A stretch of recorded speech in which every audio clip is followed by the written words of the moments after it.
So what'll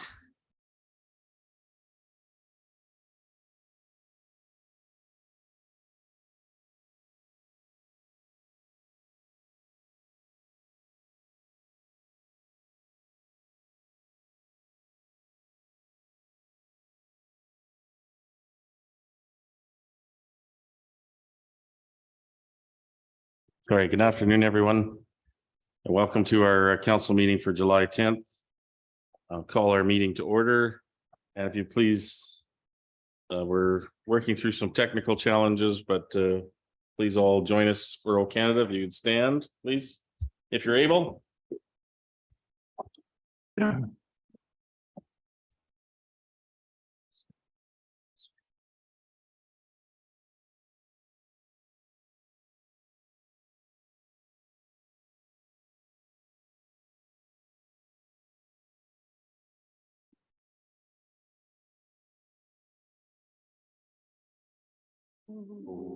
Canada, our home and native land. Through patriot love, in all our sons come back.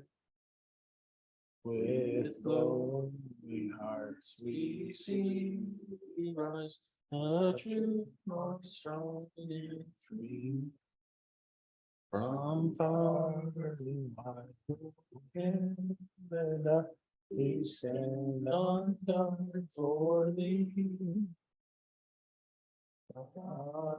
Keep our glorious and free. Oh, Canada, we stand on guard for thee. Oh, Canada, we stand on guard for thee.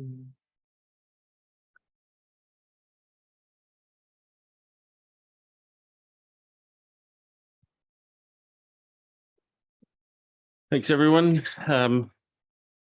Those of you joining the electronic meeting, I don't have a tile on today's meeting just because of some technical difficulty, but I think people can see me on the main council camera. So I think everybody can hear me, and I'll try to keep on touch of what's happening with people online via the screen here.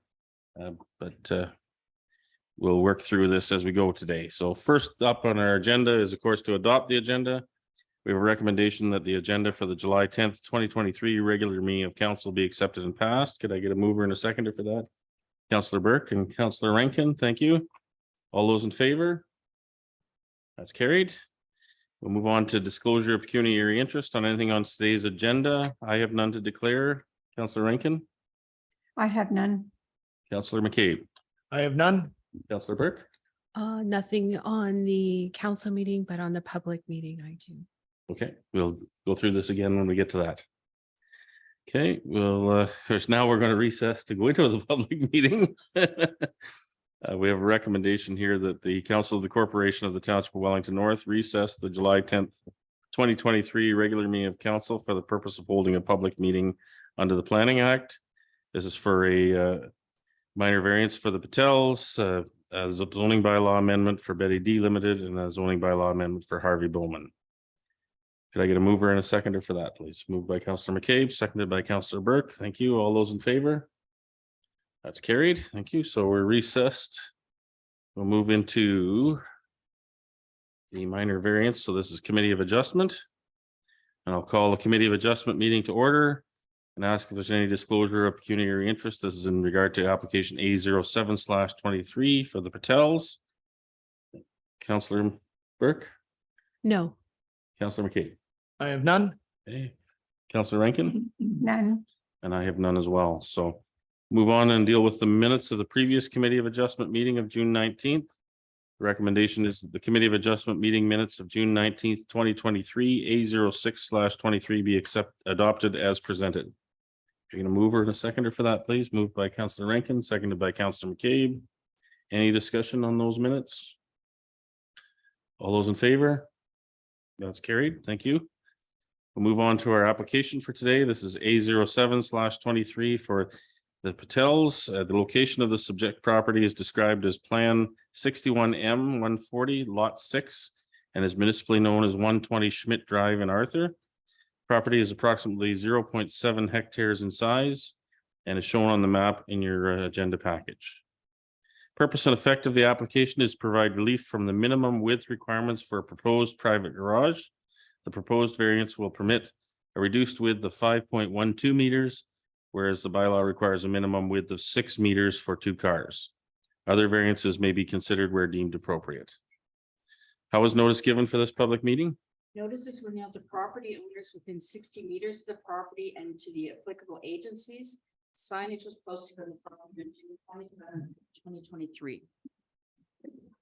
Matthew? Yep. Should be perfect. And good afternoon, everyone, members of the public, council.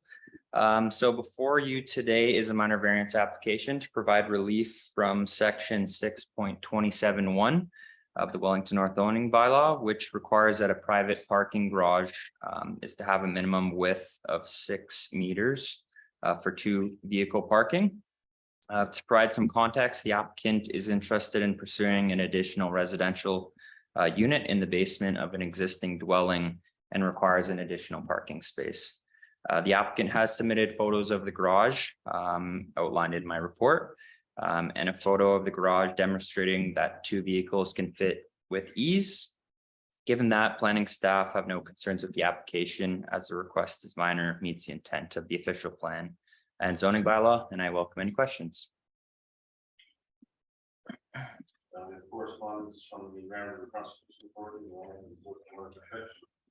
We have any other correspondence? Yes, we received an email at 11:52 today. I've sent a copy for all of council. It's from Shanna Toll. She's located at 112 Schmidt Drive in Arthur. She's within the circulation list. They're opposed. They're concerned about fire hazards, access to the backyard, and things being stored with it may be highly flammable or combustible.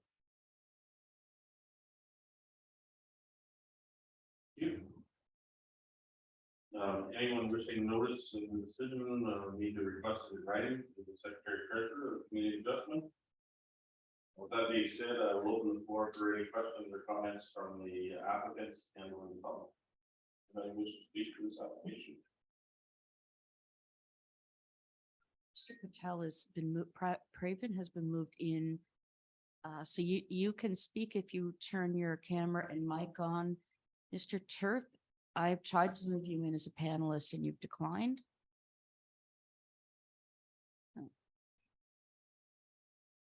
Oh, he's got his hand up, just a sec.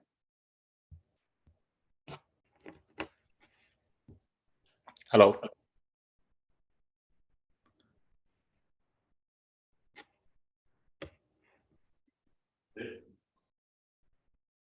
Go ahead, Mr. Patel. Go ahead, Mr. Patel, if you would like to speak to this application.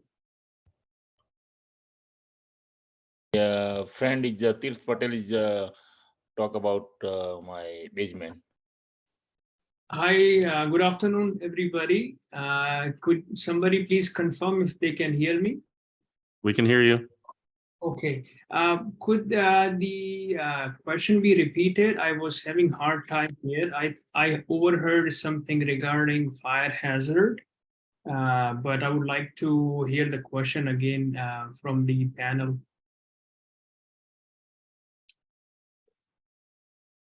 Sorry, the question from the neighbor, you mean? Yes, please. Yeah, so I can answer it. So just, we received a email earlier today from a person located at 112 Schmidt Drive.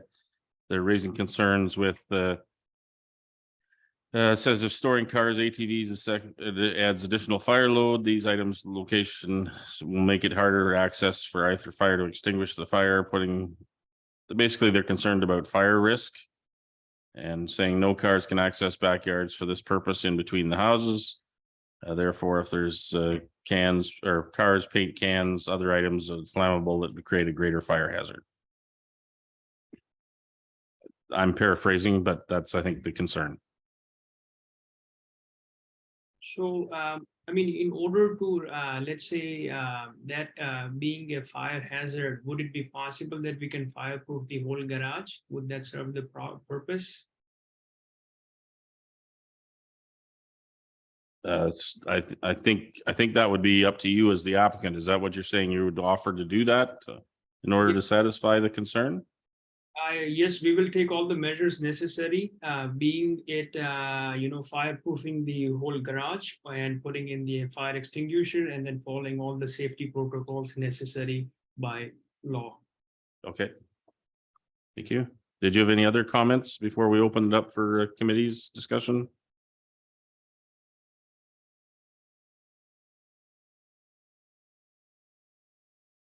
Okay, I'll open the floor for comments from committee members. Councilor McCabe, go ahead. Sure. I guess if some of these concerns here are addressed through the neighbors and Pravin and Turth, I think that should satisfy me, but I was kind of interested in about no cars accessing the backyard. I don't think any cars can access the backyards along Smith Drive right now with any of the widths, like especially if you can see it from this picture as well. So I'm not sure if that's a real concern or not. Maybe we get Darren to clarify the. I'm a little Some of fuzzy. I'm a little fuzzy on the design set up here myself, so. If you could, Darren, that'd be great. Thank you. Yeah, through you, Mayor Lennox. Right now, there's a 1.2 meter side yard setback, so there'd be no vehicles getting to the backyard anyways. This application would not change that situation. Thank you. Any other questions or comments from committee members?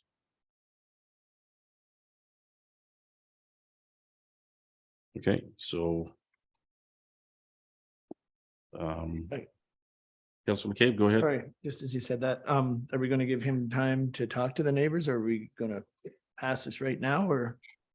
with It's up to the committee to decide good- that. I Good mean, faith that they'll work out this, I'm- some of the issues or? Well, I struggle to understand what the concern is around some of these things. I mean, I'm not sure how this garage poses any greater fire risk than any other garage. Well, that's, yeah, kind of my thinking as well, and the storing of cars, which is what they're for. Or even a lawnmower or rototiller or anything like that that has gas in it. Yeah. Not- I think we share the concern, we don't want to do anything that's contrary to fire safety, but I think the building code will have some requirements. So with regard to fire control within the building, and then unless Darren, do you have anything to offer in terms of?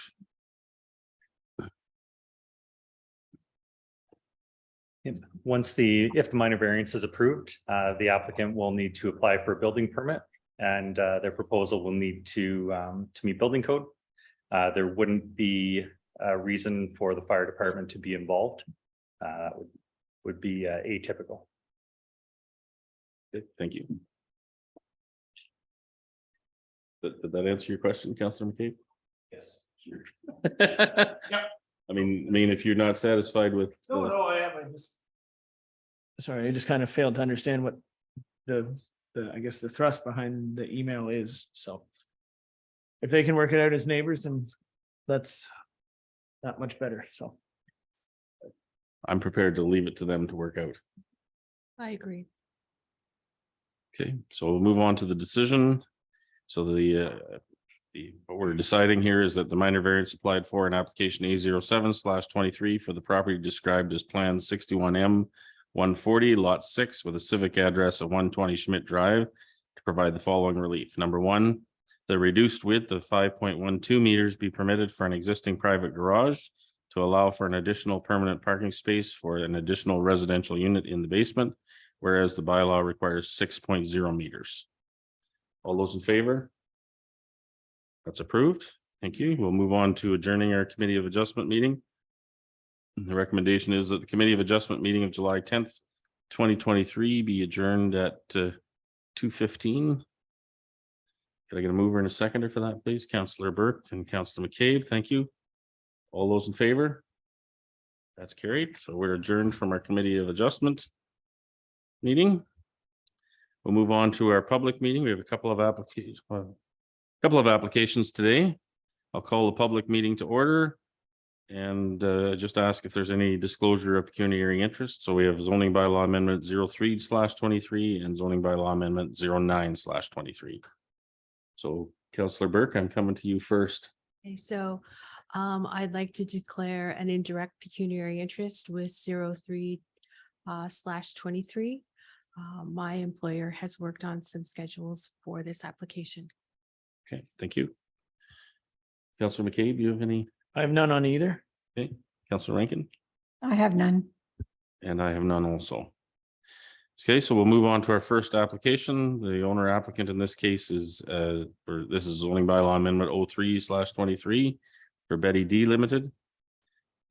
The land subject to proposed zoning amendment and draft plan of subdivision is legally described as McDonald's Survey, part lots G, H, and I, registered plan 61R 22213, part 1. The subject property has a total area of 1.6 hectares and location is shown on the map in your package. Purpose and effect of the proposed zoning bylaw amendment is to rezone the subject lands from residential R2 zone to site-specific residential R3 -XX. So I'm assuming that's to be determined. The amendment is required in order to facilitate the draft plan of subdivision 23T-23001. How was notice given for this public meeting? Notices were mailed to property owners within 120 meters of the property and mailed to agencies. Signage was posted on the property on June 8th, 2023. Great, thank you. Matthew. Perfect. Thank you through you, Chair. Before you today is a zoning bylaw amendment seeking to rezone the subject lands from holding residential R2 zone to site-specific residential R375. The purpose of this meeting today is really to go over the proposal, allow the public and council an opportunity to express any comments or concerns, ask questions, seek additional info from the developer and associated consultants. So to provide a quick overview of the subject lands, they are currently vacant, approximately 3.95 acres in size in Mount Forest. The applicant is proposing 27 cluster townhouse units and 7 street townhouse units along Court Street. On the policy side of things, the subject lands are designated residential in the county official plan and currently zoned, as I mentioned, residential holding HR2 in the Wellington North zoning bylaw. Planning staff note that the proposal is in line with county official plan density targets. The applicant has submitted a zone amendment to rezone the subject lands evidently to facilitate, the proposed townhouse development. And planning staff note that zoning relief would be required for interior side yard setback, as well as distances between the cluster townhouses.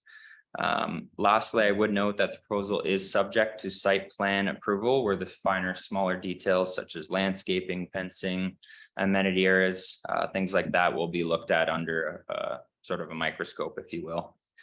So in terms of next steps, following the public meeting, planning staff will finalize the review of the proposed rezoning and the public and council's comments. We'll report back to council at a later date with any proposed revisions based on this afternoon's discussion and seek council consideration on a draft zoning bylaw. So with that said, I know Mr. Davidson is here representing the client, so I won't take any more of your time and happy to answer any questions.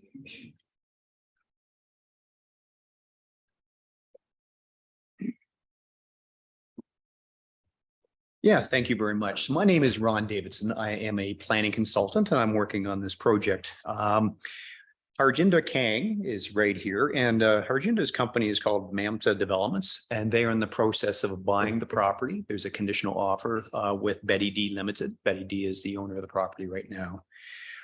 They expect to be taking ownership of the property very soon. Also with me is the architect, Raj Patel.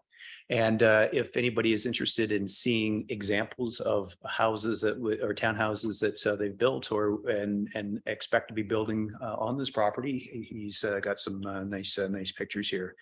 and Travis Burnside. Travis is with Cobite Engineering out of Hanover. He's the engineer that came up with the conceptual drawing, did the servicing study, and did the stormwater management report. So I'm not going to take a whole lot of time here today. You heard Matthew talk briefly about the proposed development. It's for 34 townhouses in total. There will be 7 of those townhouses fronting along the existing Cork Street, and 27 will be along a new private road. So that just so everyone understands, in the zoning bylaw, there's 2 types of townhouses. Those that front onto a public road are considered to be street townhouses, and those that don't, in this case, the other 27, they front onto a private road, they're considered to be cluster townhouses. So the intent here is to do a couple different things. First of all, let me make it clear, the zoning doesn't actually apply to the 7 townhouses that are proposed along Cork Street.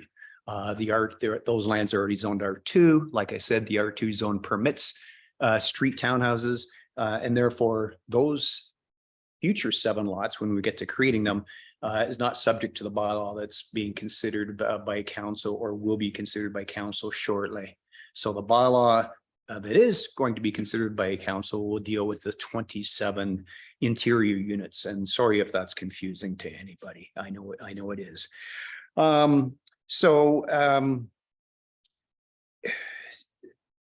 Just some of the common concerns typically when you're doing a subdivision is parking and on-street parking and such.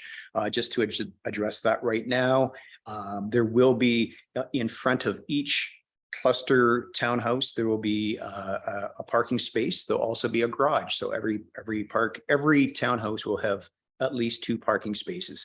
Then there'll also be an interior private parking lot. And there will be additional parking spaces there, additional 8. So there'll be a total of 65 on-site parking spaces, whereas the zoning bylaw requires 41 for this development. Just so everybody understands that there shouldn't be a parking problem. The changes were made to the Planning Act. I should have mentioned this a few minutes ago. Now a public meeting is not required for a plan of subdivision. So technically we're not here today to talk about a plan of subdivision. We're talking about only the rezoning. The plan of subdivision also is not appealable. Only the rezoning can be appealed by a member of the public, just to make that clear. A couple other things I guess I didn't mention. There'll be a small park on the property. There will be a stormwater management facility on the property. That stormwater management facility will be owned by the developer. In the future, those 27 lots will become a condominium. So if you're one of 27 people that buy one of the townhouses, you will be part of a condominium corporation. You will own that private road. You'll be part owner of the stormwater management pond, and you'll be part owner of the little park as well. I prepared a planning report and is one of several reports that were completed with this application. I'm not going to go into that. My conclusion was it clearly conforms with the official plan, and I think you heard that from Matthew just now. The proposal is consistent with the provincial policy statement, and it conforms with the growth plan for the Golden Horseshoe. Another thing I will add is I know some people don't necessarily like seeing medium density developments. Those days, I guess I say respectfully, are gone. The province council, I'm sure, is aware of this, and certainly staff. We not only should have a higher density than what we've seen in the past, but we must have a higher density, and there are standards in Ontario for that. I guess before I put that to rest, I should indicate that your official plan does allow for a maximum density of 35 units per hectare. And this is only about 2/3 of that. This, for what that's worth, this one is at about 21 units per hectare. That's it for my presentation. I'm sure there'll be lots of questions. If again, either the architect or the developer or the engineer or myself, the planner, can answer those questions, we'd be happy to do so. Thank you. Great, thanks, Ron. Do we have we have some correspondence from Monica and John Dryden, Joe Haley and Derek McMurdy from Grey County. Do we have any further correspondence in respect to this application? No, we do not. Okay, thank you. Anyone wishing a notice of the decision on this bylaw? The bylaw will be considered at a future council meeting, not today. And persons wishing notice of the passing of the bylaw must submit a written request. With that said, I'll open the floor for any questions or comments from the applicant and or the public. Anyone wish to speak to this application?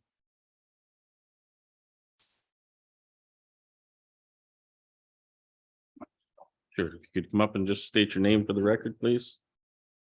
I'm John Dryden. And I live, I back on the property that's going to be built on. And I guess my biggest concern, and it was concern when the area beside us was developed and they've agreed to put in houses there, it's the water runoff and the storm management. The back of my property would be at the highest point. And so in some of the forms that I went through before I came to the meeting, it showed in the plans that they were possibly going to put snow piles there in that kind of parkland in the corner. My concern is, as it stands now, there already is moisture there in the spring. How much worse will it be if they take all their snow from the private roads and put it there? And it's going to affect every house in behind, and there's at least 3, possibly 4 of them. They're also talking about putting in a concrete barrier along the back. So I don't know how the flow from my property, which would be slightly above, is going to go down through a concrete barrier, as well as the snow runoff if it's higher than where that barrier is to be put in. There's also, I guess that's my biggest concern is the moisture. The other things is like, obviously it's kind of, it's mute because they've already been agreed to. Okay. Thank you. Thank you. Yep, go ahead. Through you, Mr. Mayor. The snow storage will, I guess, kind of ultimately be dealt with during the site plan approval, but the intent isn't for the entire winter's worth of snow to be stored there. The area is just, it's not sufficient in size. So it is a temporary snow storage, and as accumulation gets to be more than what can be handled in that area, it will have to be trucked off site. And then with regards to the retaining wall, the initial design had a retaining wall there with a ditch inlet catch basin to collect that water. Now, through comments from the municipality's peer reviewing engineer, they've requested that we remove that wall and regrade the site accordingly. So that is being undertaken right now, and the wall is proposed to be eliminated in that area. So the intent is that that wall will no longer be there. Thank you. So just to be clear before you go away. Yes. So in a development like this, our policy is that all on-site water must be managed on-site or dealt with through stormwater management with municipal infrastructure. It can't migrate to other locations. Yes, that's correct. So all those water on site will be dealt with. And there's a number of properties both on Martin Street and Melissa Crescent that currently drain onto the site that we're being made responsible to deal with that external runoff as well. Okay, that was my next question. Through the on-site system. Great. That was my next question. Thank you. Thank you. Anyone else like to speak to this application?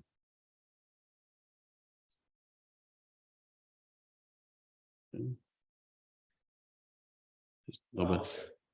Yeah, go ahead. Come on up, Tom.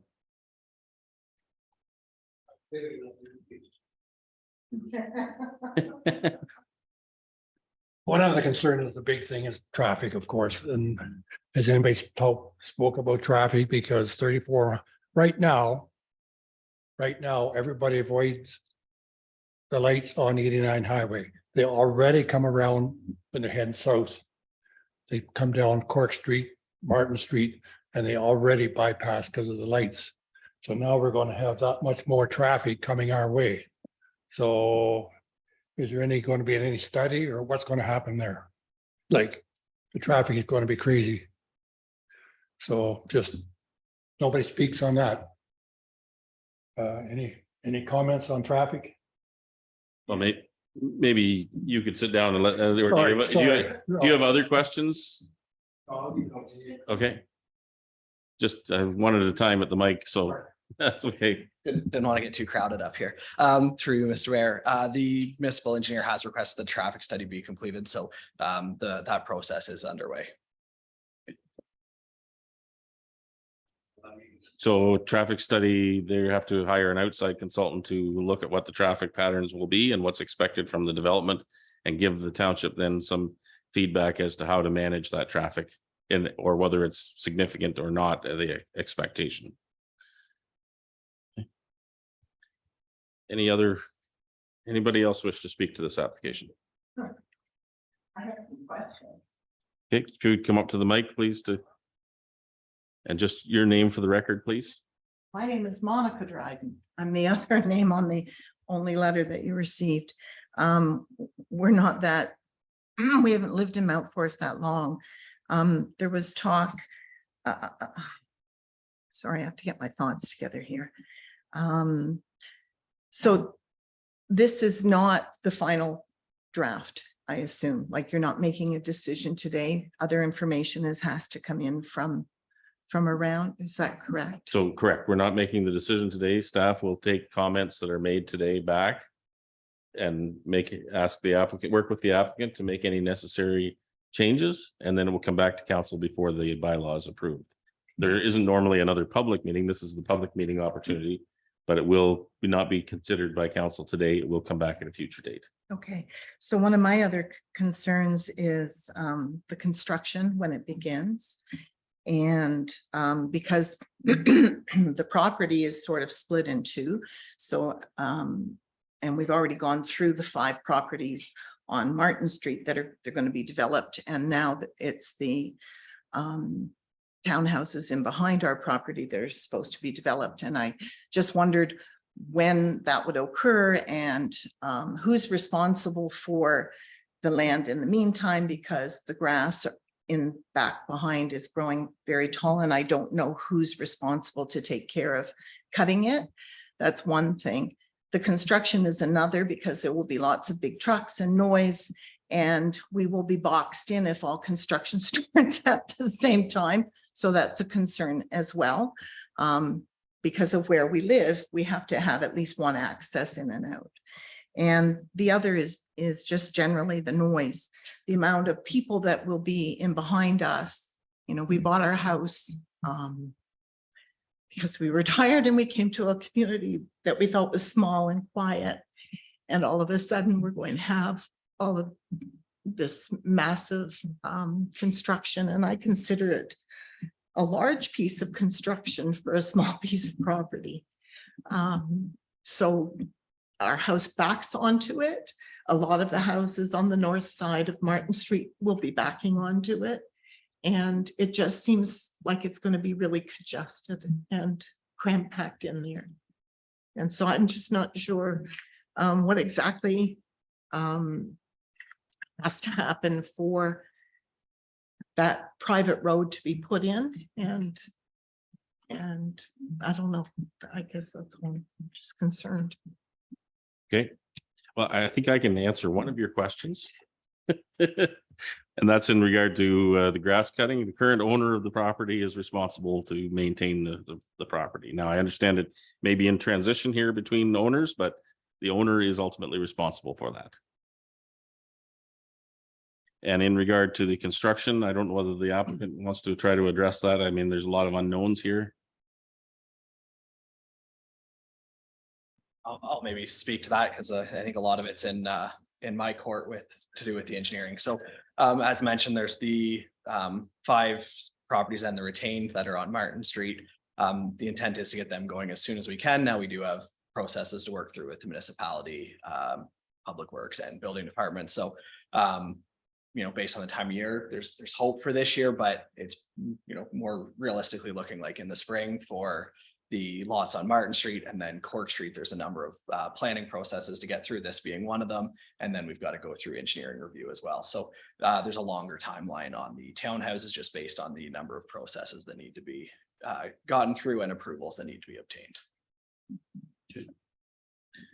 So I think one of the messages that we're hearing though is the this is to the applicant in this case, communication with the neighbors is going to be key to making sure things move smoothly, and minimize disruption with the neighbors. Any other questions or comments? Okay, I'll open it up for questions or comments from council. No, you go ahead, Penny. Go ahead, Benny. Through you, Mayor Lennox. I have to agree with, sorry, was it Monica? Yes, that the integrity and the character of your existing neighborhood is going to be changed forever. It's not going to be the same. And I was concerned with the setback. The variance that you want is not minor, I don't believe. You required is 19 feet and your proposed is 3 feet. And so I just think that even though the number of units that are going to be built conforms with the bylaw, that the decrease in space for the side yards and between the units will certainly not conform to the existing neighbors, especially when you have units on Martin Street that are fairly large in size. And we still have a rural area. And though we have no say in the increase in the density, I think there's no reason to deprive people of their personal space, both the existing neighbors and those that are going to be buying these new units. And the builder knew the bylaw for the setback for the distances, and they still proceeded with plans that shortchanges people of their own personal space. So I'm not going to be able to agree with these setbacks that they have proposed. Thank you. Did you guys want to address that directly? Sure. Thank you, through you, Mr. Mayor. The proposed setback is consistent with a number of neighboring municipalities. Generally, the side yard setbacks are 1.2 meters, which is 4 feet. That is kind of consistent. Now, there's a number of bylaws, not just Wellington North, but Brockton's and a number of municipalities to the north that have a similar cluster townhouse zoning, and a lot of it is just based on cluster townhouse being a newer type development that haven't been seen, and just the age of some of the bylaws. So we are seeing the 1.2 meters or 4 feet as a fairly consistent side yard setback in other municipalities. And I can't quote 100% for sure, but the development on the other side of Cork Street for the street townhouse, I believe, allows a 1.2 meter side yard. I would have to double check that. Okay. Thank you. Councilor, did you want to do a follow-up, Penny? Okay. Thank you. I'm not too pleased that we're going to be having to go by what other municipalities do. We're Wellington North, and we should be able to set a precedence if we want. And I know the cluster houses on the other side that are being built, there are no large houses right around it, but the one that you're building, you have, they're closer to the large properties that are down on Martin Street. And I just think we should be able to get the maximum amount of space in the yards that we can. I don't know how you would adjust that, whether if you made the units a bit smaller themselves, but we do need smaller units as well in the community. So I'm sorry, I still can't go by what other municipalities are doing for the setbacks. Councilor McCabe?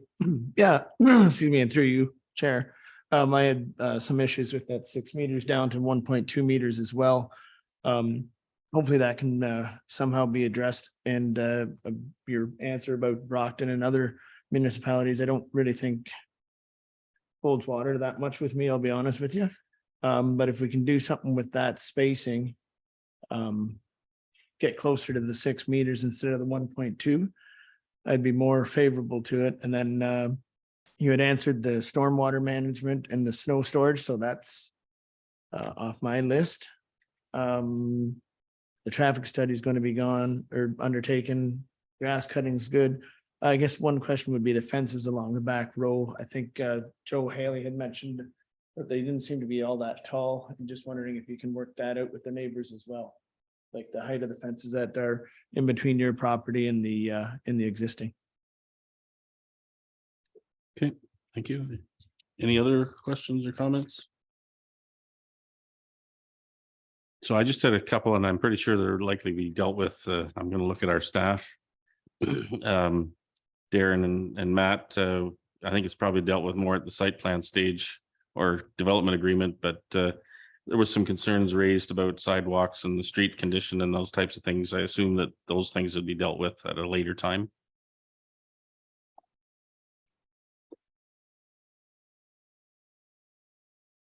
Just for clarification, Mayor Lennox, are you talking on-site works or off-site Cork and Martin Street? Cork and Martin Street is what I'm discussing. Yeah. Yep. So their condition and installation of sidewalks or contributions towards sidewalks that will all be included in the development agreement. And in this case, it'll be the subdivision agreement.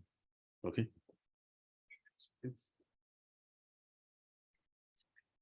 Any other questions or comments? Okay, I think that finishes up this one. So we'll move on to our next application.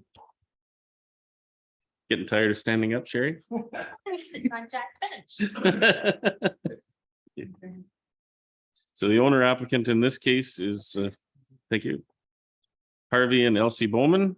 This is application ZBA 09/23. The land subject to proposed amendment is described as East Owen Sound Road, Part Lot 12, Division 3 and Division 4, with a civic address of 9453 Highway 6. The subject property is approximately 40 hectares in size and is shown on the map in your package. Subject property is currently zoned agricultural. So the purpose and effect of the application: the subject property is currently zoned agricultural site specific A1 zone, which does not permit new livestock facilities. Purpose and effect of the amendment is to rezone the lands from agricultural site specific A1 to agricultural site specific A to be determined to permit construction of a new livestock facility, in this case, a poultry barn. How was notice given for this public meeting? Notices were mailed to property owners within 120 meters of the property and mailed to the applicable agencies, signage and posted on the property on June 16, 2023. Okay, Matthew. Perfect. Thank you. Through you, Chair. Before you today is a zoning bylaw amendment seeking to rezone the subject lands from agricultural site specific A1 to agricultural site specific A-118. The existing A1 zoning on the subject lands would prohibit any new livestock facilities, given that the subject lands are located within 1 kilometer of an urban center. The proposed rezoning would rezone a portion of the subject lands to permit a 10,000 square foot poultry barn. I would add that MDS sheets were also submitted with the application, and staff can confirm that MDS is also met. So all in all, the application conforms with the zoning bylaw, the official plan, and provincial policy, and staff have no concerns with the application. Okay, thank you. We got correspondence from the Saugeen Valley Conservation Authority. Do we have any further correspondence in respect to this application? We do not. Okay. The bylaw with regard to this application will be considered at the regular council meeting following the public meeting today. Persons wishing notice of the passing of the bylaw must submit a written request. And with that, I will open the floor for any questions or comments from the applicant and or the public. I think I have the applicant in the audience. Do you wish to speak to this application? Okay. We don't have anyone registered to speak on this application? Okay, we'll open it up to council members. Questions or comments from council? Okay, well, I've got one or two, so I just want to make sure Matthew, I'm going to put you on the spot, I think, or you and Darren, or one of you. So the proximity of the urban center in this case is the Moss Park development, or is it the hamlet of Riverston?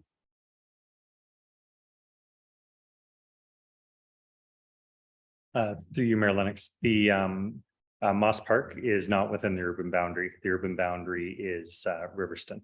Okay. And so this is a poultry barn. I'm assuming that we've done MDS calculations and we're in good shape that way. Yep, the MDS calculations were submitted, and yep, to both type A land use, which there's houses between the proposal and Moss Park, and also to the type B land use. Okay, great, thank you. Any other questions or comments?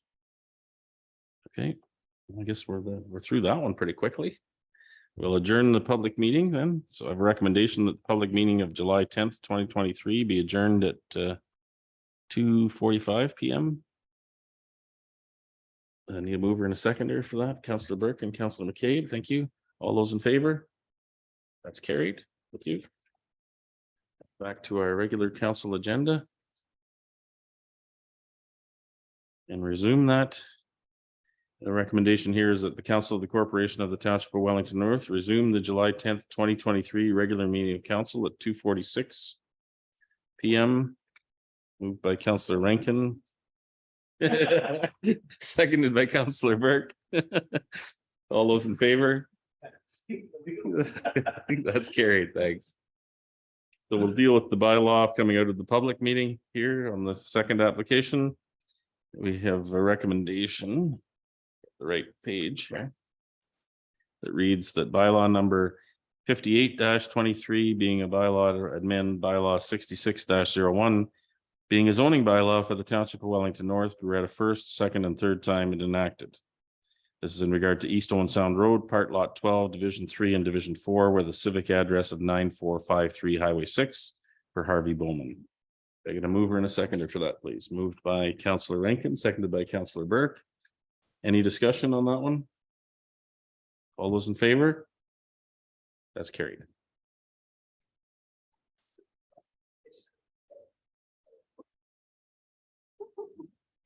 No, don't start.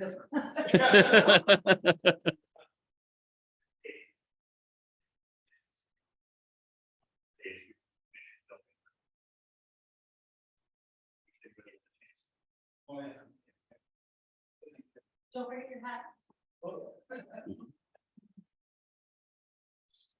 So we have a deputation this afternoon from a very patient person who's waited for us. Welcome, Crystal. Thank you. So you know Charlie's on there, he isn't through this camera yet. Cut up, but it's Yeah. there. Good, perfect. Okay, so thank you for having me speak today. I just came to thank council for investing in our playground upgrade and assure you all that the funds are going to be used to meet the needs of our students, their mental health during recess and gym time and outside learning. So for those of you who don't know me, Crystal Van Gerben, I've been working on the fundraising with our school for the yard upgrades for just over a year at the Arthur Public School. So just following Robin Ross's visit here to shed light on what we've been able to do during this past school year and what we are working on. So during the last school year, we were able to provide $12 a day to students, to each student in our school, to assist with field trip costs for the busing. We sent students from grades 1 to 8 to the Arthur Arena to go skating, along with offering support for helmets and skates if they need it. We were also able to fund a hot dog day, teacher requests for supplies in which they don't have funding for. Generally, it would come out of their own pocket. We also contributed to our snack program, which allows all the students in the school to access snack program during the day, as well as the last one was scientists in the classroom for those experiments that, again, the supplies are not covered generally. A few other things. I know Robin touched on having other companies come into the school to offer extracurriculars, so to speak, within the school time. So for the last few years, we have been able to bring in rock climbing for the students to partake in. During the last year, we also created a sandbox for our kindergarten students, and we have been able to purchase recess equipment for the kids to use. However, we do stumble with the issue that there's not enough supervision at recess time for the kids to have sporting equipment outside during the recess time.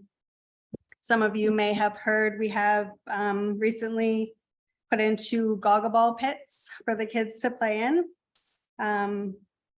The good thing about these pits is they can be used year round for the students. So unlike the playgrounds, they get shut down in the winter time. With these, the students are going to be able to shovel them out and they'll be able to use those year round. The other thing to touch on is, as per our superintendent, the schoolyard and anything fixed into the ground are indeed available for the community to use outside of regular school hours. I know that was one thing that was noted, so I can assure you that it's not an act of trespassing if our students in our community access our grounds outside of school hours. We do organize walking trips down to the Optimus's Park, as well as the splash pad.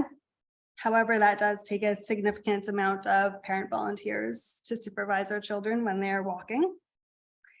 And now when we flip over to us partaking in building play structures, the school board will provide the funding needed to top up our engineered wood fibers every couple of years to meet those safety standards. That is the only thing that they will provide help with for us. And then just through my planning in the budget process, when I do get to the point of installing these two structures at our school, we will receive most of the HST that we paid back. And that is going to be used for the maintenance of our playgrounds for the years moving forward. And most of you probably do know that I have canvassed most of the Arthur community looking for a commitment from them and to help us obtain our goal. I have had an amazing response, and Musashi Auto Parts is currently our #1 sponsor.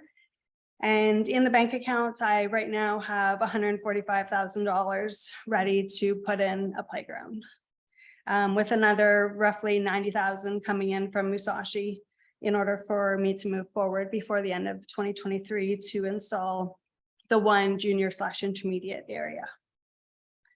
So right now I'm just waiting on that final confirmation in order to move forward with that one. And then once we do that, we'll start working on our goals for the primary area.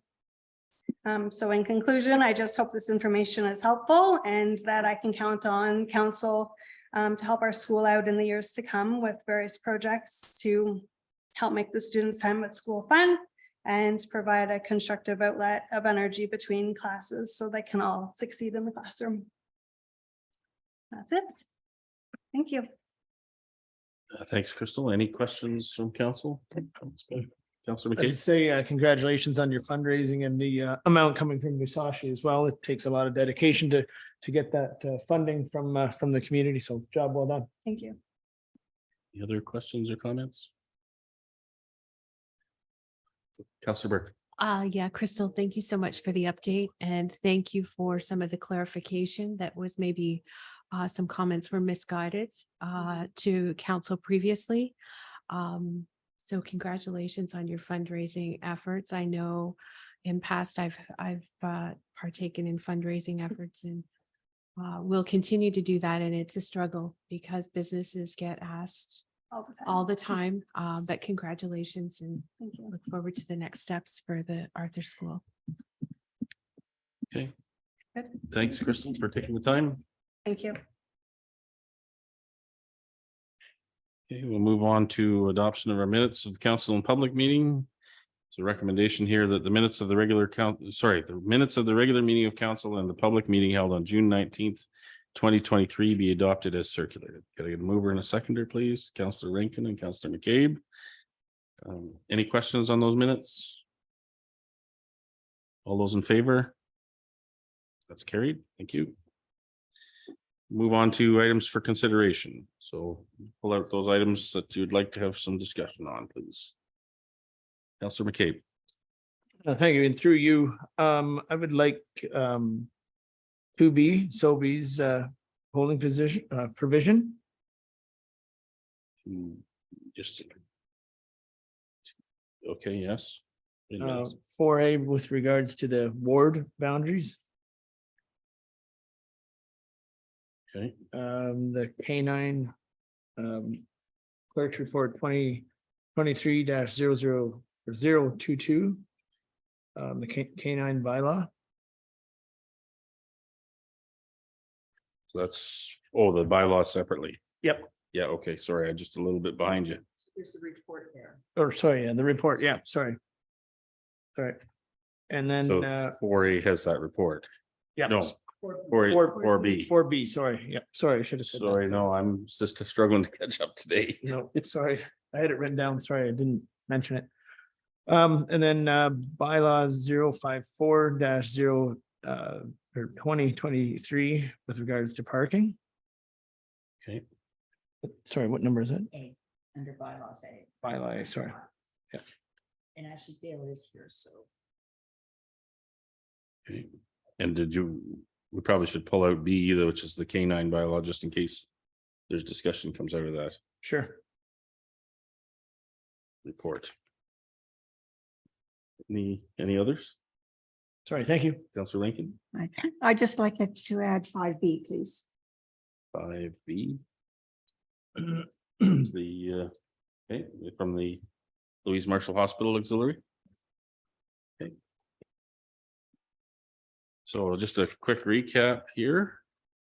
So far we have pulled out 4A, 4B, 5B, and I think I'm missing one. I was going to say 2B if you don't mind. 2B, yeah. Thank you. Okay, the B is missing from my, It says A. It says A. yeah, that's fine. what's been throwing me off all along here. Okay, any others? Councillor Burke. Yeah, also to that list, I'd like to pull bylaw D. Sewage allocation, Mhm. okay, The agreement that goes with that.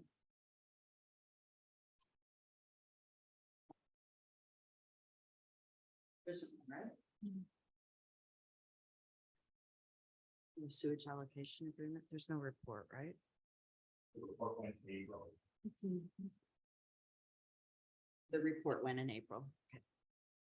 okay. So just a recap again, we got 2B, 4A, 4B, 5B, bylaws A, B, and D. Last call. Okay, so then let's deal with everything else. The recommendation here that all items listed under items for consideration on the July 10th, 2023 council agenda, with the exception of those items identified for separate discussion, be approved and the recommendations therein be adopted. I get a mover and a seconder for that. Moved by Councillor Burke, seconded by Councillor McCabe. All those in favor? That's carried. Thank you. So we'll go back to 2B. This is so this recommendation is that the Council of the Corporation of the Township of Wellington North receive the planning report prepared by Savary, Junior Planner, and Curtis Marshall, Manager of Development Planning, County of Wellington, dated July 10th, 2023, regarding Crombie Property Holdings, Mount Forest Foodland Grocery Store, removal of holding provision. A mover and a seconder, please. Moved by Councillor McCabe, seconded by Councillor Rankin, and we'll open that for discussion. Councillor McCabe. Thanks, and excuse me, through you. I know we had the special meeting last week with regards to Crombie Holdings and everything. So where does this fit in with what we discussed last week with regards to the MTO intersection and everything that's in the bag for this one? Yeah, through you, Mayor Lennox. Late this morning, Crombie sent back the scanned copy of the signed agreement, and they're going to courier the original for our clerk and mayor to sign. So that completes all of the requirements that we can lift the holding provision with confidence. That's right. That was going to be my next question. Are we sure? Go ahead. Councillor. And with that, that's great news. Darren's nice to hear that they're hopefully going to go ahead, continue to go ahead with this. So are there any other roadblocks or bumps that we might anticipate going forward with this bill? I'm going to knock on wood, but I'm not I'm not anticipating any more. That's all their approvals that they'll need. That closes the loop, and yeah, just construction and inspection. Okay, great. Thank you. Good job. Any other questions? Comments? I'm glad to hear that we are going to move forward with the agreement as discussed on last Monday afternoon. People are excited to see the new Sobeys being built and happy to hear that it's moving forward. Oh, Councillor Rankin. I just had one question. Does this include the payment for the lights, the extra payment? Yes, so with the signalization agreement or the development agreement that we discussed last meeting, all the financial provisions for who pays what is detailed in that agreement. Okay, good. Thank you. Okay, then I'll call the motion. All those in favor? That's carried. Thank you. We'll move on to 4A, the electoral board update. We have a recommendation, two options here. I am remiss, there really are three options. The third option would be status quo. So that would be another choice they could have, and I didn't include that in. Okay, so normally I like to get a mover and a seconder on a motion before we start the discussion, but I think I'm going to say, let's do the discussion first and then we'll figure out where we're going from there. So if you have the options there in front of you, I'll open it up for discussion. Councillor Burke. Yeah, so I'll go ahead first. I'm supportive of either staying as status quo or moving it to at large. I really think that if we go to a different ward system, that's potentially just as confusing maybe for some as the ward system that we have. My question is if we stay status quo, are we still looking at a boundary study to balance that out further? And I guess I direct that question to Karen. And secondly, the way I read it, if we split it into two, it doesn't really offset the numbers, because the east side is still going to have way more the population is going to be greater on the east side than the west side, and that's the way it is now. I noticed that there was some potential growth which may sort of equate that out, but I guess my question is if we decide to do any type of boundary change, do we still have to pay the $60,000 for consultant fees? Up here. So if you are going to choose any type of changing your electoral, other than that, so if you move to at large, you don't have to do a study. Although for those who might be opposed to that, a study would be recommended to be able to justify what you're doing. If you are going to make any changes to the electoral wards, you have to have a study. So even if I may, even if we go at large. Okay, so then that's not a requirement. But Okay. it's advised, because you can go to at large, people still have the option to oppose it. And you would have a better basis for supporting that decision if you had a report to support that decision, but it's not a requirement, the same way it is if you were changing the wards, the number of wards, or the alignment of the wards. And if I may, I just have one more follow-up question at this point. So having said that, if we just did a public consultation to the residents and got their feedback, would that be enough as opposed to spending $60,000 on a decision that really I think should be up to the residents that vote and this council, how they want to see the next municipal election fold out? If you are changing your boundaries or the number of wards, you have to have the study. It's also recommended that you also get public consultation. I know you had mentioned if we just hold the course until the next election. With the population growth, like if you look where Avila's coming, you look at the things on Court Street, and then you look at Lisa's ward where there's very little development on that side of Arthur because they're constricted by the water and things.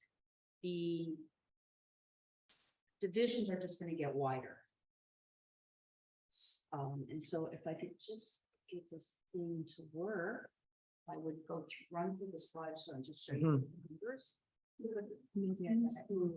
Not like this distance.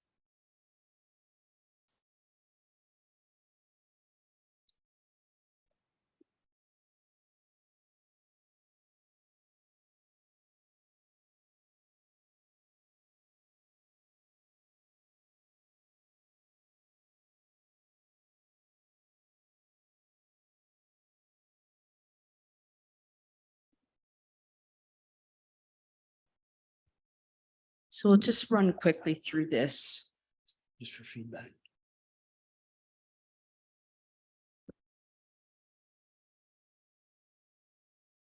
So currently, Wellington North has 4 wards with 1 elected representative per ward, and the mayor is elected at large. This is based on the October 22 municipal election out of our voter view statistics. So Ward 1 has 24% of the electors, as you can see. So the variance is shown as, you know, Ward 3 is really skewed. And because they've got the least percentage. So if you do 2 wards with 2 elected representatives based on an east-west boundary, this is how it would play out. And this is anticipated new builds based on Wellington North Building Department stats, which are not a study. This is best guess. And this is what is anticipated. So you're looking at a 41% increase in Ward 1. And this is just based on 2023 builds. And the county wards are pretty even. And we would not be able to make changes to the county wards. They would remain the same. So let's stop share. And then go back. There. Did you get all your questions answered, Councillor Burke? Yes, I did. Thank you. But what I'm saying is if you still do an east-west divide, the east side is still going to be the most populated. So I guess my concern is if we're looking to try, if that's what we're trying to do, that option number 1 isn't the way to go about it. So if we're looking to do wards, in my opinion, I think we're best just to leave it alone as opposed to going east and west, because we're not really fixing anything. Okay. Other questions, comments?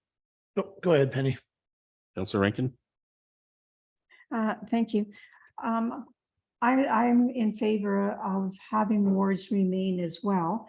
I've had discussions with some people that, having heard the comments that were made at the previous meeting, have decided that they are worried about having no wards that has happened in, well, it happened to be in their jurisdiction, and they were saying that the condensed area, all the councillors were voted in from that one particular dense area in their township, which left the remainder of it. And they felt that all the perks given throughout the 4 years went to that one area where these 4 councillors live, rather than disbursement evenly throughout the township. So they were saying that they didn't favor North Wellington going to no wards for that very reason.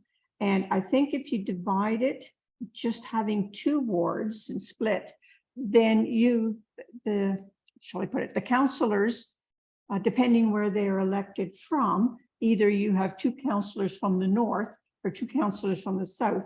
We're still going to have this north-south problem with saying, oh, well, all our councillors are up there. They're going to be getting everything as opposed to an even distribution. So I'm in favor of, I think, keeping to the 4 wards. And my second question was, it was just touched upon at the last meeting with the density of residents coming in the future. Would there be any possibility of having more councillors being elected? Karen? Sorry, if I could just go back to what Sherry had said about choosing option 2 or choosing the first option with the 2 wards split along Highway 6 wouldn't correct the variances. So what the experts say that you're always looking for a variance between -25 to 33%. That's generally accepted as a maximum variance. That's to say no ward should have a population greater than 33% above or below the average for all wards. So if you look at slide 50, the way it is now, Ward 1 has -6% variance and Ward 3 has a -44% variance. If you look at slide 52, which is option 1, if you combine wards 1 and 3, the variance would be -25, which is within that 33%. And if you combine wards 2 and 4, the variance is +25, which again is within that 33%. It's not perfect. It just brings it a little bit closer.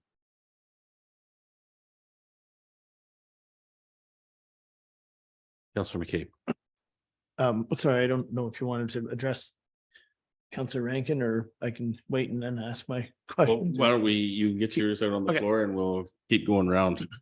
So yeah, I've looked at this and this study was, or the report was fantastic. It really laid it out, which is not a big surprise, but interesting to see the populations and the future growth in the different wards. So that's one of the things that Councillor Burke had touched on, is just doing the public consultation without the 60 grand study. So we already know we have to do that. So I've got thinking about this after reading it. If we were to change just Ward 3 and cut into Ward 4 a bit, so Ward 3 would have a better split of Arthur, would that still have to have the 60 grand? Okay. So yes, and I'm putting the 60 out there because I consulted with 3 other municipalities who've done this within the last 2 years, about the same size as ours, and that's what theirs were. I'm not sure because we're only going to tell them to look at this much, but I would think if I was doing a study, I would want to look at the municipality as a whole and not do a study based on just a small bit. Because you have to have a whole picture before you can really give a good answer. So then my second kind of an idea would still be moving, I guess, some ward lines, but merging 1 and 3 and leaving 2 and 4. So then going down to 3 wards instead of 4. But then what do you call it? Ward 1 or whatever the merge of Ward 1 and Ward 3 would be. Then can we elect 2 officials from there? So we still have the same representation, but it's just 1 ward, which would then, as you said, I think it brings it up to 329 or 31, sorry, 3,129. And then Ward 2 is 2,489. And then Ward 3 or Ward 4 is 2,739, which would bring that pretty close to in line.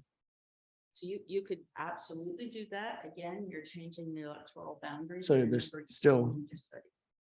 Okay. Councillor Burke.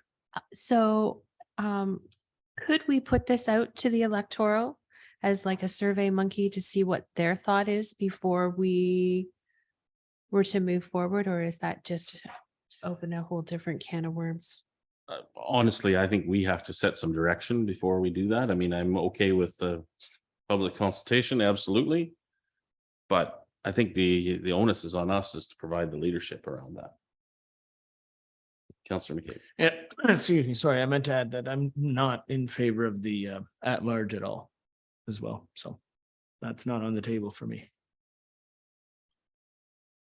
Okay, so I have one, Karen. So if we were to engage somebody in a study, do we have to direct them as to what we believe the outcome should be?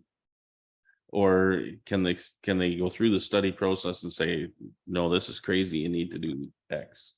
No, you have to tell them what you want. You have to decide if we want the boundary split here and this number, and then they'll come back and tell you, well, this will work. Like, you have to give them something to start with. So, let's say we wanted just to do this, and they'll come back and say, well, that's not gonna really fix what you're concerned about, which is, the variances in the population.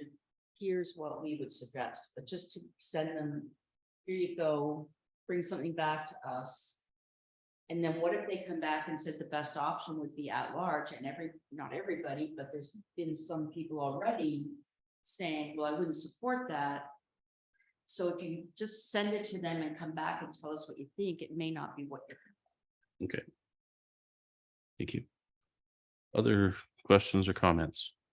I know Penny had a comment where she'd been hearing from people about not wanting an at large. There's really no answer for that because that's what she's hearing. So those are, I can't really answer those comments.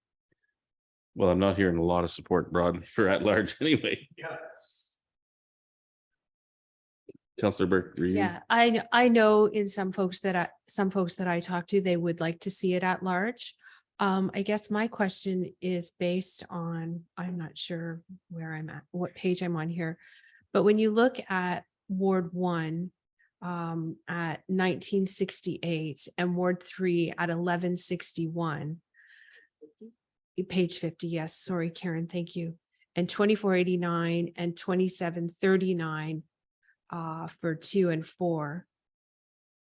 The north-south divide, which I don't like that term because we are all one municipality.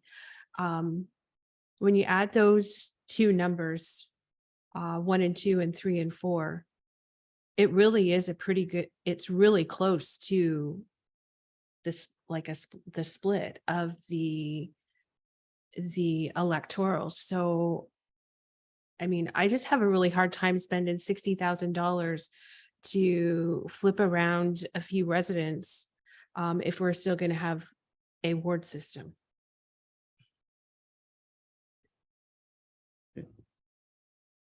Others? Yeah, I'm all in favor of saving the 60,000 to end up at the same location or same spot or a little change. But yeah, no, this is a neat report to have and gives us an eye opener of what maybe we can expect in the future, but I'm fine with, as they say, the status quo for now. Okay. I mean, we've got two options on the table here and lots of other things have come up in discussion. And I think it was maybe you, Councillor McCabe, that was talking about merging wards 1 and 3. So I want to unpack that a little bit. Were you suggesting that would be a one ward represented by one person or one ward represented by 2 people? Sorry, that's what I had asked. If we say merge 1 and 3 and it became Ward 1, just for sake of argument, whether we could still have 2 elected officials from that. And I think Karen said yes. So we'd still have the same representation, just 1 less ward. The other alternative that popped into my head when you were talking about that would be 1 from that merged ward, 1 from the existing Ward 2, 1 from the existing Ward 4. And then you could have another person elected at large. You call them a deputy mayor or whatever. So you'd end up with 2 elected at large and 1 from each ward. But again, that would require the $60,000. And the question is, I think really the question that I'm hearing is, do we think this is worth spending that money on? I would not be able to defend that in the public realm. Okay. Councillor Rankin. I was just thinking if Ward 1 and 3 merge with one counselor and one at large, that's an awful lot of people for one person. A lot of the building is going into 1 and 3. So you're going to have one person's going to have a very large condensed ward, I think. So just to be clear on what I was talking about is merging 1 and 3, existing 1 and 3 today, and we'll call it Ward A, Okay, would be represented by one person only, right. as opposed to 2. The existing Ward 2 and Ward 4 would again be unaltered, represented by one person. Then I was suggesting having a person elected at large, call him a deputy mayor, and a mayor, both elected at large, Who do all 3? Who have to do all 4 Right, or all all 3, what 3. the whole municipality. Just to quickly put numbers out there, if you merged 1 and 3, that'd be 3,100 people. Ward 2's got 2,400 and Ward 4's got 2,700. So that would bring it much closer than that'd be 6 to 5. And a lot of the growth is coming in 2 and 4. Mhm. I guess my concern with merging 1 and 3 is geographically, that's a large area. Sorry, I I shouldn't know. laugh. You- I well, have to deal with That's right. the entire area. Right. So I guess that's the question is, if you're gonna do that at large for one representative, I think the challenge is that when you've got a ward system, if you've got a ward system, that some folks may feel slighted if one ward is going to be merged and other boundary lines aren't going to be changed. Okay, so we have on in front of us, we have option 1 and option 2. Oh, Kathy. Do we have that as a separate? We do. We don't have any motion on the floor right We don't have a now. motion at all on this. Yeah, we're just gonna have a chat about it, then open it up. Well, Kathy raises a good point. We could disregard the recommendations here and simply receive the report for information, which means we do nothing. Yep. Or we could deal with option 1 or option 2. I mean, we could put one of them on the floor and defeat it too, if council wished to do so. I'm fine with just receiving the report. Okay. So you're moving that, Councilor I will King? move, yep, I'll move that we receive the report. And I'll second that. Okay. Any discussion on that part? Had enough. Well, I would just like to comment that I know the comment was made earlier about not liking to refer to things as a north-south divide, and I don't like that term either, but there is a perception that exists. And to ignore it is doing a disservice to the people that we serve, I believe. I think it's very real. It has been real since the time of amalgamation among many people in our communities. I've heard defense of the ward system because the one area is not getting the same attention as another, and that exists, and it exists no matter what we do. But I think to do nothing about it misses an opportunity to provide leadership in that regard. Any other questions or comments? Okay, all those in favor? That's opposed. That would be me. That's carried. Thank you.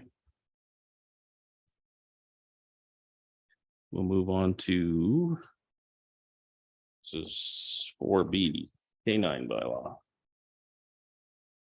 We have a recommendation here that the Council of the Corporation of the Township of Wellington North receive report CLK 2023-22, being a report on the amendments to K9 bylaw number 004-2017, and further the council authorizes the mayor and clerk to sign the amending bylaw.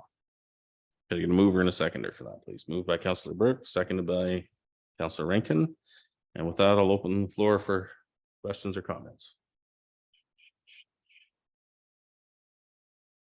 Sorry, I'm just getting to that page. Rick, I've moved you into the meeting if you want to, the camera and mic on.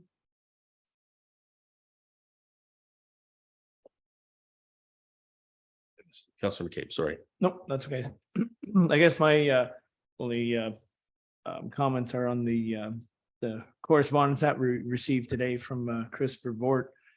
And I'm actually not opposed to what he is suggesting. But I don't know if there's a way to bring this out into discussion because we just received it today and it's not really on the agenda, or We'll append it to the minutes and so we'll discuss it. You can discuss it today.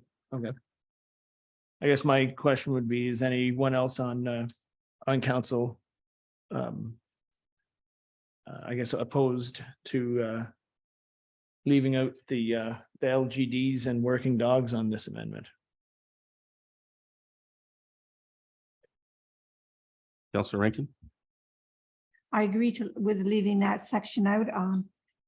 I think that's something entirely different, and to try and classify that into the number required for a business that actually uses those working dogs, I think it needs to be done on a case-by-case basis rather than a blanket section bylaw.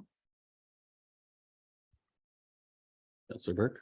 So I am of the exact opposite opinion. I think that it was outlined that we have one individual that has 9 dogs and then it trickles down, the number trickles down. And the province has a general guideline of 1 per 100 in some of the other examples that I've seen here. So I guess that my question is to staff and or Rick, there's obviously a concern that something has happened, or why is this being brought forward now? And I agree with the fact that, we've had many discussions about kennels around this council desk and licensing of dogs. So I think that it does need to be a part of the canine bylaw.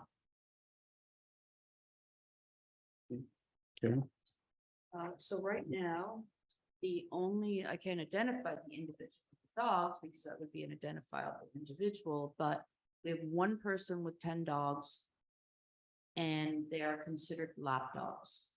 They're not working dogs. I have nobody else in the municipality who has 10 licensed dogs. And I'm not sure if you exempt the number of dogs owned from livestock guide dogs, what's the criteria? Are those lap dogs guarding something? I don't know. Do we set a specific breed? And there are lots of them out there. I don't know.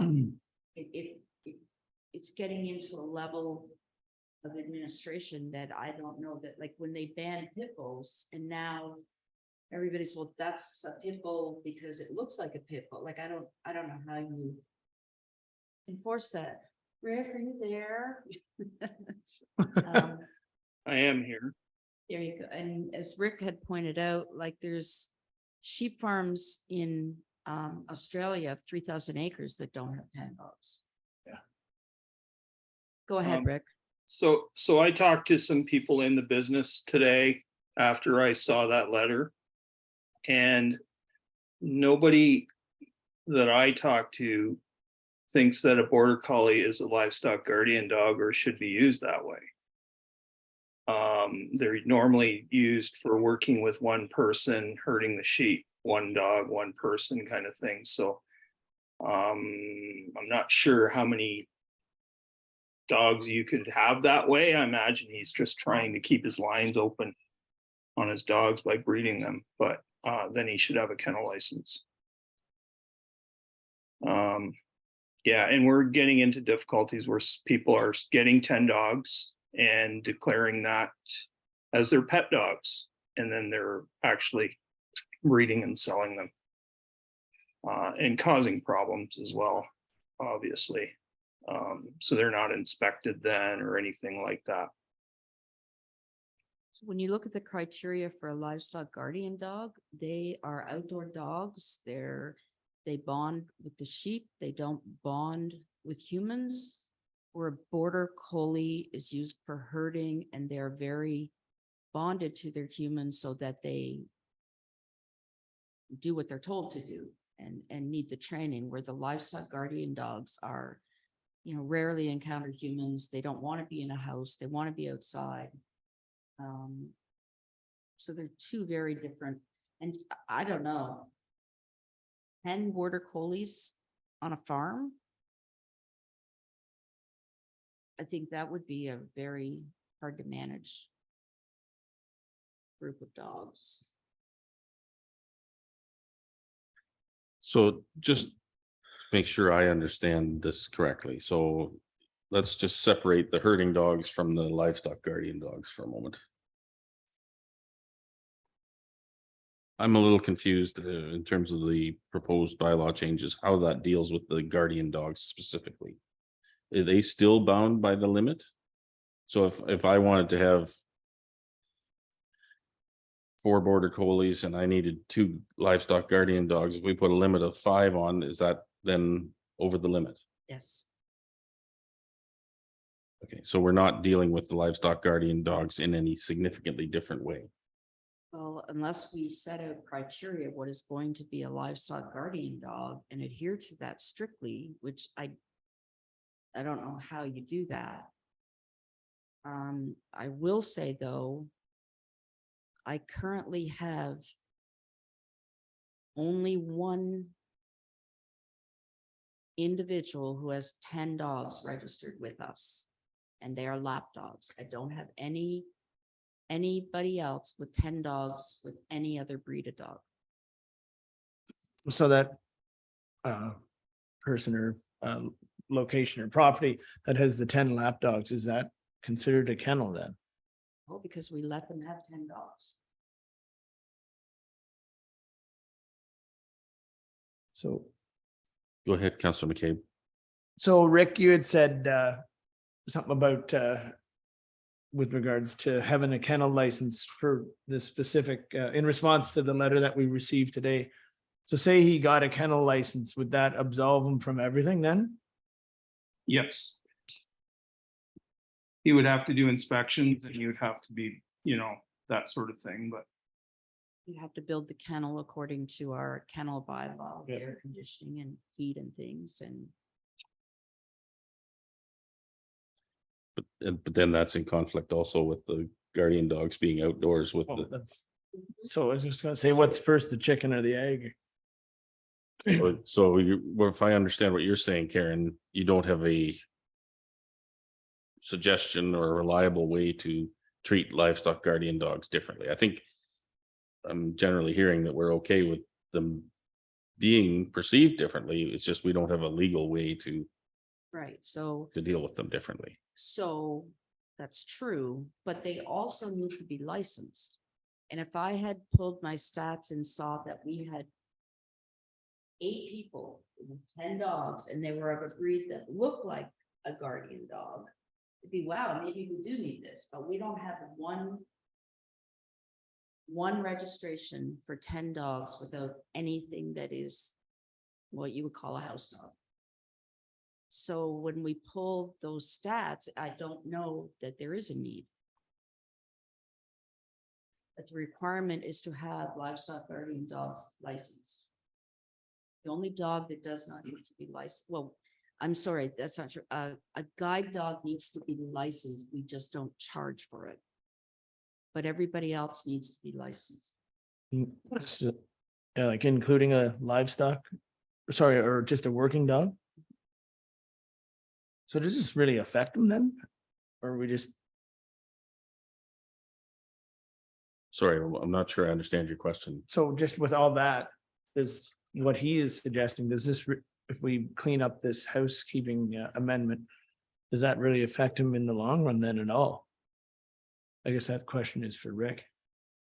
So who do you say, does it affect who? The person we got this letter from. He says it does. I don't know. I'm trying to answer this politically correct. I do not believe he has more than 5 dogs registered at all. I don't believe he even has 1 dog registered. Okay. He's got a question. Sorry, go ahead, Penny. I just was, Thank you. I'm just wondering, how many dogs do you need to have before you can have a kennel license? And is there set requirements? Are there stipulations to have a kennel license? And how many dogs would you have to have before, instead of just getting single licenses, you would have to go to the kennel license? You can have up to 10 dogs licensed. But if you're going to breed them and sell them, and you even got 3, you need to have a kennel license. If you're breeding and selling them for money. Or if you want more than 10 dogs, then you have to apply. If you're wanting more than 10 dogs, it would need to be for a kennel, and then you've got to go through the rezoning process. You have to have more than 25 acres. And then you have to have a facility that, like, we have pretty high standards for our facilities. They have to be air conditioned. They have to have ingress and egress. There has to be separate whelping areas, air conditioned, heat, hot and cold running water. So that's a big investment. So you will be wanting to get your money back. Rick's concern, and my concern is too, you got 10 dogs that, oh, got pregnant again, so I had to do something with the pups. Then another one got pregnant, I had to do something with the pups. And before long, you're inadvertently maybe running a kennel without being zoned, without any restrictions, without inspections. 5 dogs could still lead to that. 10 dogs is a lot of dogs. You're not in the business of doing something with that. Councillor Rankin, go ahead. I would be concerned when you're starting to have 5 dogs or more, that you don't have a kennel license, you may end up with like a puppy mill. You want to be able to avoid that. And having 5 dogs doesn't mean you won't do that. People won't do that. It's just 10 dogs are pretty obvious if you've got 10 dogs on the property. And that's how sometimes we'll get calls that, you know, they're being sold out of the back of a horse trailer or something like that.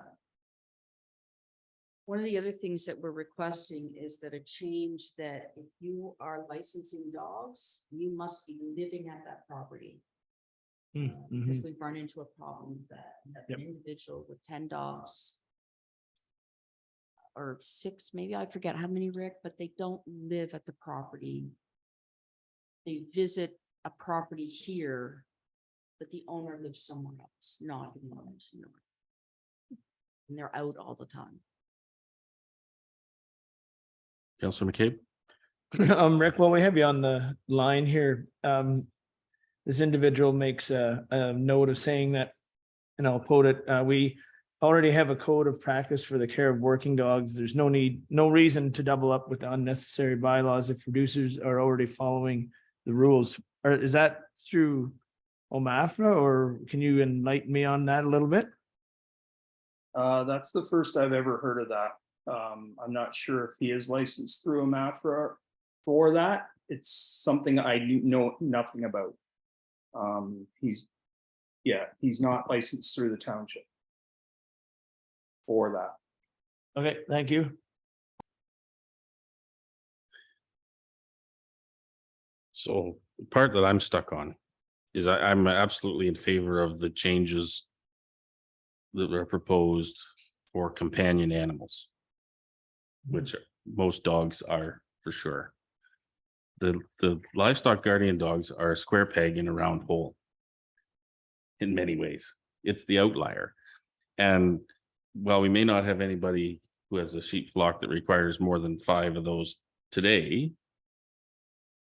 to say that we won't in the future is not necessarily true. And to put them into a kennel license situation where they have to be housed differently makes no sense at all, given the purpose.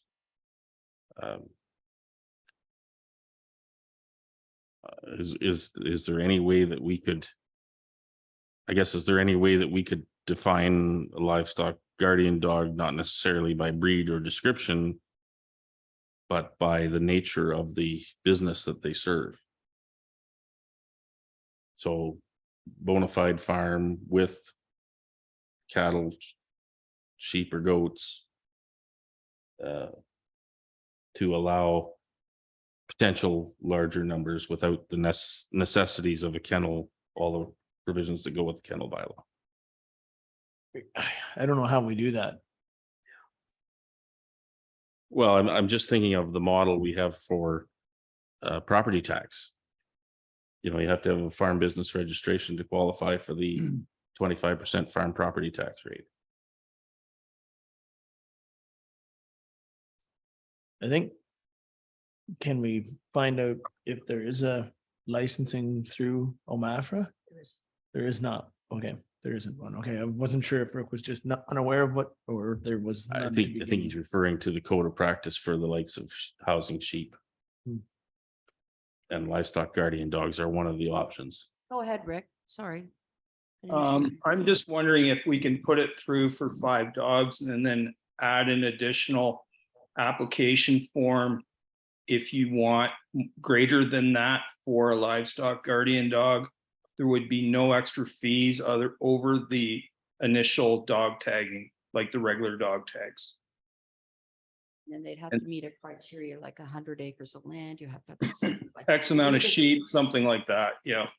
You're gonna get somebody coming in here with 25 acres of land saying, I own 2 sheep, but I need 10 guardian dogs. Right. That's fine. If they're willing to do that, that's more than, you know what I mean? We're not targeting those people at all.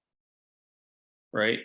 We're trying to deal with the excessive dogs in certain situations. Hmm.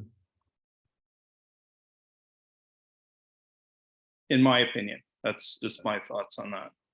And the other thing too is when you have livestock that needs guarded and you have an attack, in order to submit a livestock claim to a MAFRA, you have to provide that information. You have to provide your farm registration number. You have to provide all sorts of things. So I mean, it could simply be, yeah. Maybe just receive the report and direct staff to come back with, provisions in the bylaw for Like an exemption? an exemption for livestock guardian dogs, and then we can bring the bylaw to the next meeting of council. Sure, I'm okay with that. Would that be? Yeah, I'm all right with that. I'm okay with that. I can move that if you need, Mayor. Well, we can just defer, like we have this Yep. on the floor, we could simply defer it Sure. and ask staff to come back with see if we can come up with some way to deal with this thorny issue. So receive the report, but, Or do you want to, so we have a motion on the floor, how are we gonna, oh, I see. Yeah, just. so we just defer it? Mhm. Councillor Rankin.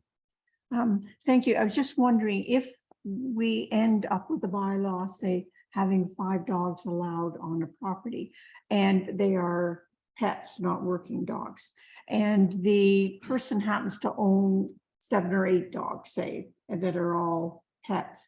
Is there something in the bylaw that would stipulate whether they had a choice of either 1, deciding which 5 they're going to keep, or 2, having it so that if, say, the property changed, then the new owner would only be able to bring in 5, and or the attrition rate, just from natural attrition, be able to keep them until they get down to 5. Would there be a stipulation in the bylaw to accommodate that? Yeah, anyone currently who has dogs licensed in excess of 5, those will be grandfathered. I mean, we're not gonna pick a dog and we're coming to get the rest, right? So we'll pick a date. Rick and I will, well, actually, I think we did, but after a certain length of time, let's say it's 10 years, whatever that's gonna be, but you have to currently already have more than 5 license, like. So the people who haven't licensed their dogs are not gonna be grandfathered in.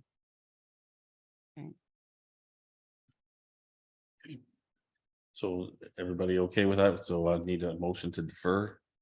Moved by Councillor Burke, seconded by Councillor Rankin. All those in favor? That's carried. Thank you.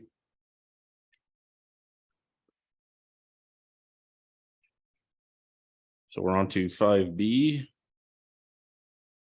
Is that right? Yep.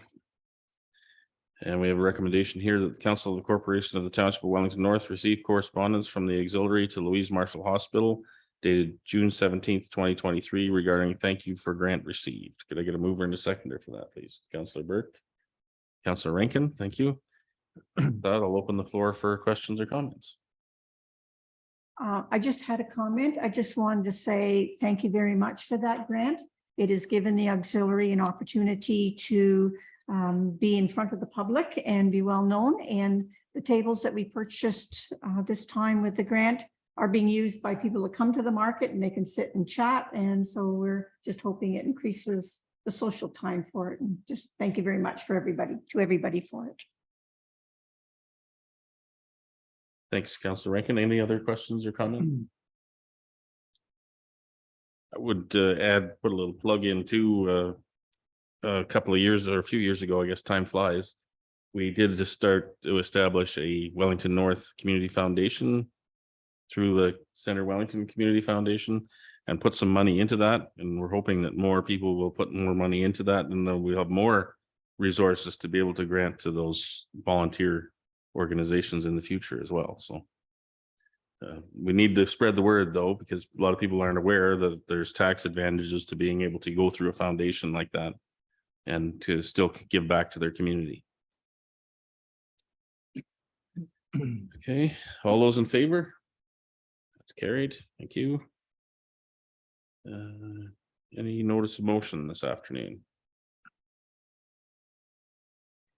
Seeing none, we'll go on to community group meeting program reports. Anything of anybody have anything they'd like to report on today?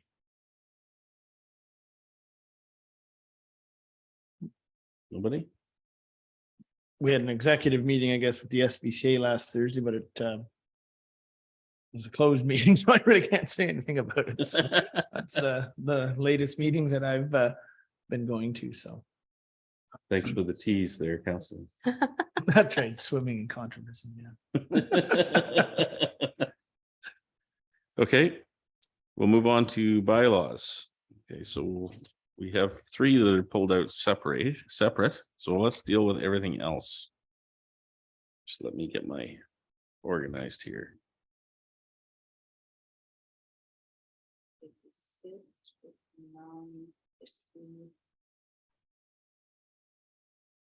We're pulling 54, 55, and 57. So a recommendation that bylaw number 56, 59 -23 and 5000-05 be read a first, second, and third time. No, not that one. 6,000-23.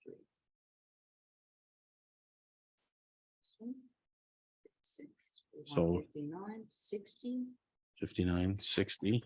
and 6,000-23. Okay. That. I get a mover and a seconder for that, please. Councillor Burke, Councillor McCabe, thank you. Any questions on any of those? All those in favor? It's carried. So we'll go back to item A.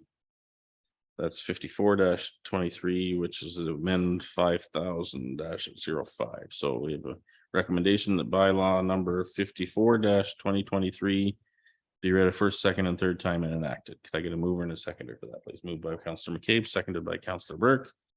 And we'll open the floor for questions on that one. Councillor McCabe. I guess if I could recommend a direction to staff to look at overnight parking of tractor trailers, whether they're loaded or unloaded on our municipal roadways I would say, I think probably in the urban setting, would that be correct? Darren or Karen? I know we've had some issues over the last number of years, so I was hoping to add this to the bylaw, so there's no parking or operation of tractor trailers loaded or otherwise. I think it's 2 AM till 6 AM or 12 AM. I can't just recall off the top.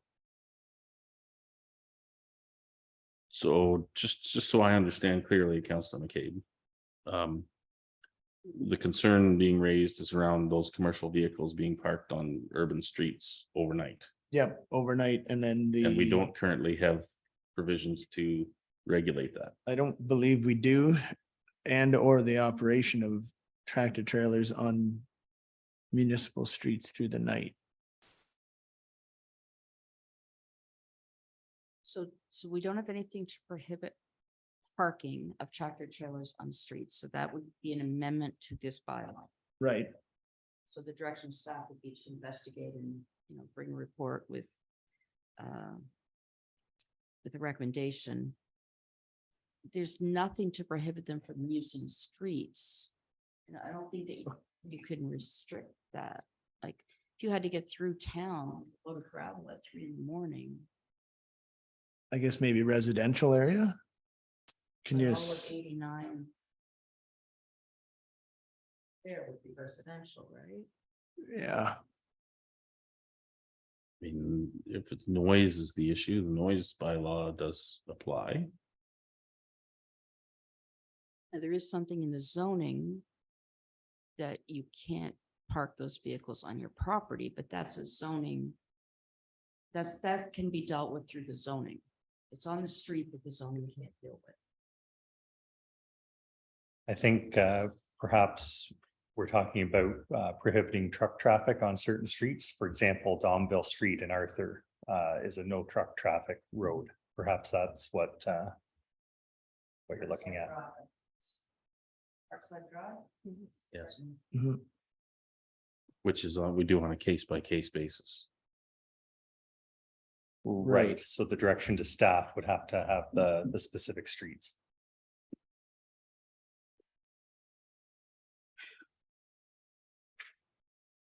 Brooke's got her hand up. Oh, sorry, go ahead, Brooke. Through you, Mayor Lennox, we are doing a traffic needs assessment, and we're looking at including some parking review in that as well. And so I'm wondering if there's 2 separate issues that staff can take back and consider. One is the parking of those types of vehicles, but then also where those vehicles are allowed to operate and if there's additional restrictions that we need to address. So that would be my suggestion, is that staff receive that direction to consider both of those issues in any reports coming back when we're dealing with use of our roads or parking in particular. Okay, so just from a process perspective, we probably should go ahead and pass this bylaw to be in conformity with the countywide parking bylaw. Mhm. And then we could make further amendments at a later time if deemed appropriate. Everybody comfortable with that? Yep, Okay, so then I think I have the motion on the floor with a mover and seconder, so all those in favor? That's carried, thank you. Now we'll move on to B. So this is we're gonna probably defer this one anyways, with regard to the K9 licensing. Mhm. So we have a recommendation that bylaw number 55-2023 be read a first, second, and third time and enacted. And then I would entertain somebody to defer that, Councillor Burke and Councillor McCabe. All those in favor of deferral? That's deferred, thank you. And we'll come on to sewage allocation agreement. So this is bylaw 57-2023. So recommendation would be that bylaw number 57-2023 be read a first, second, and third time and enacted. And with, can I get a mover and a seconder for that, please? Moved by Councillor Burke, seconded by Councillor Rankin. And we'll open the floor for questions or comments. Yeah, so I just really have a comment. I continue to get concerns from residents over in this area about the density and of housing and the traffic in this area. I haven't been supportive of this application through the whole process, so I'm not going to support the sewage allocation either. Any other questions or comments? Okay, all those in favor? That's carried. Thank you. Okay, we're on to our confirming bylaw. And the recommendation is that bylaw number 61-2023 being a bylaw to confirm the proceedings of the Council of the Corporation of the Township of Wellington North at its regular meeting held on July 10th, 2023, be read a first, second, and third time and enacted. Can I get a mover and a seconder for that, please? Moved by Councillor Rankin, seconded by Councillor Burke. Thank you. All those in favor? That's carried. Thank you. And all we got left is adjournment, and got a recommendation here that the regular council meeting of July 10th, 2023 be adjourned at 3:55 PM. Moved by Councillor McCabe, seconded by Councillor Rankin. All those in favor? That's carried. Thanks, everybody. We are adjourned.